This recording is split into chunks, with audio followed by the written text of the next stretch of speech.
তারে আমি ছুঁয়ে দেখি। এই এই তুই কাকে ছুঁয়ে দেখিস? না না, ওটা দেখিনি, দেখিনি হবে ওটা। তা কাকে না ছুতে পেরে তোরা তো আফসোস হচ্ছে? বাবা, কাউকে না, ওটা একটা গানের লাইন। গান? এইসব গান শোনা হয় তাহলে? না না বাবা, এটা ওইসব গান না, এটা ভালো গান, প্রেমের গান একটা। বাবা, প্রেম, ভালোবাসা, এইসব করার জন্যই তো গাদা গাদা টাকা দিয়ে কলেজে ভর্তি করিয়েছি। না বাবা, প্রেম ভালোবাসা টালোবাসার চক্করে আমি পড়ি না, ওসব থেকে অনেক দূরেই থাকি। হ্যাঁ হ্যাঁ, ওইসব থেকে দূরে থাক। আর তুই যা ছেলে, তোর অ্যারেঞ্জ ম্যারেজের দায়িত্ব আমরা নিতে পারবো না। সারা জীবন এরকম খোলা ষাঁড়ের মতোই ঘুরবি।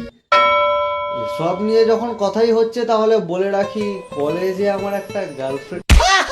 তিনতলায় 21 নম্বর বেডে দিয়েছে ওকে। হ্যাঁ হ্যাঁ, এখন মোটামুটি সুস্থই আছে। না না, আমি কেন ওকে মারতে যাবো এরকম ভাবে? কালকে স্বপ্ন দেখছিল কি সব, ওই দেখে বিছানা থেকে পড়ে গেছে। না তুমি বলো, কেউ কারো ছেলেকে এভাবে মারতে পারে?